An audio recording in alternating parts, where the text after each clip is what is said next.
Matisse turps-based or final finish solvent varnishes. When do you use them, how do you use them, and why would you use them?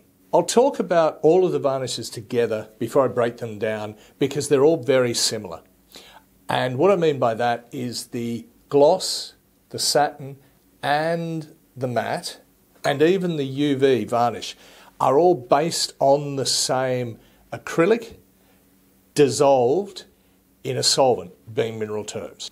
Before we start, I'll just mention that with the matte and the satin and also the UV conservation varnish, you need to give them a really good stir before you use them, because quite often the matting agent, or in the case of the UV conservation varnish, the UV inhibitors or the matting agent can fall out of solution and it goes like clear gummy bears on the bottom. You can't see it when you look in, because it's a clear varnish, but when you stir it with a nice clean stirrer, you will find it'll be gummy on the bottom. So you need to give that a really good stir back in, and that's much easier said than done. It can take a few minutes. If you're in a really cold climate, what you can do is just submerge the jar, the tin, in some very warm water, just half of it so you don't get water into the tin, and that will allow you to mix it back in more easily.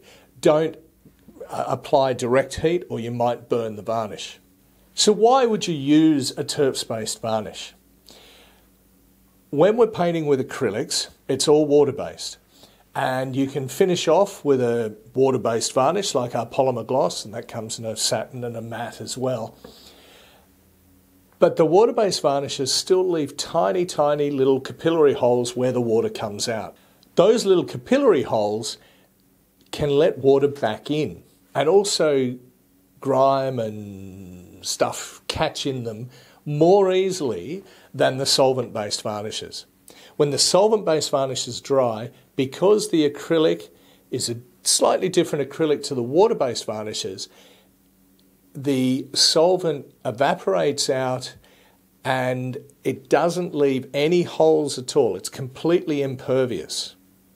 So the perfect way to finish an acrylic painting is a two-part system using the water-based varnish first, once your painting's dry obviously, and then once that varnish is dry, the second part is to apply one of the solvent-based varnishes. And the reason we do this is down the track in many decades, conservators might need to clean your work off. They can easily clean, this is redissolvable, the solvent-based varnishes, easily clean that off. The water-based varnish acts as an isolation coat and protects everything underneath it. Another reason you might want to look at the solvent-based varnishes, if you're painting work that's going to go outside or in weather or needs to be waterproof, 2 or 3 coats of one of these solvent-based varnishes over the top of everything will completely protect the work. So for instance, if you're painting even a piece of MDF or chipboard, as long as all the sides, the edges, the back of that are coated in the solvent-based varnish, it will become completely impervious to water. So the different types of solvent-based varnish we have are pretty simply a gloss, a matte and a satin. And it's literally, the only difference is their sheen levels once they're dry. We've also made a UV conservation varnish. The UV conservation varnish is based on the gloss turps-based varnish, but has UV inhibitors in it. And what they will do is stop UV rays coming through, which we can't see, so there's not much point in them hitting your work. It's not going to make a great deal of difference to the Matisse colours because they're all light fast anyway. But if you're working with other printed matter or something else in mixed media that you're concerned might fade, the UV conservation varnish, in stopping the UV rays, it won't stop fading altogether, but it will certainly reduce the fading or lengthen the time before fading happens underneath it. Also, before we start putting the varnish on, You want to make sure you're finished. That's why it's called a final varnish, because you can't, or you really shouldn't, paint over the top of this varnish. Now the good thing is, if you put the varnish on and you decide, oh, I want to add or change part of your painting, that's fine. You can strip it back off, literally taking a clean lint-free cloth, soaking it in turps, just good old-fashioned turps, and rubbing on the area that you want to take the varnish away from, that you want to overpaint on. It does take a little while to do, but it's certainly possible.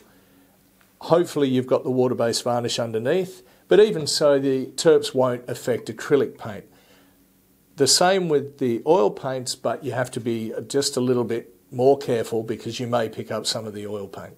Once you've got all the varnish off, you can carry on painting, and then of course, once you're finished, leave it to dry properly. A coat of water-based varnish would be good over that area, and then another coat of the turps-based varnish to finish off. You really should not paint over the top of this, because once this varnish is down, if you then paint over the top, even if you put another coat of this over the top of that, when conservators come to conserve your work in decades' time, if they start trying to remove or clean the top layer of varnish, they may take some of the paint off that you've subsequently put over your first layer of this. So the best idea or best practice is most certainly to leave this as your final coat, remove any of it if you need to go back in and change the work.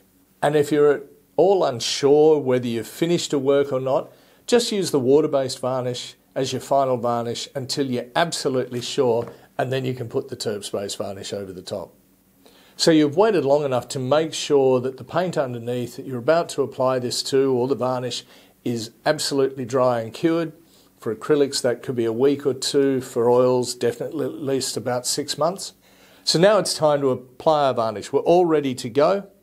Leave it up to you, your technique, but just make sure you've got a nice, clean, soft brush. Dip it into the tin. We talked about all of that. Really, I would suggest more than just one coat. At least 2 coats of any of the varnishes, but especially the matte and the satin, to make sure you cover the whole area, because it will be changing the sheen, and in fact all of them, including the gloss, will.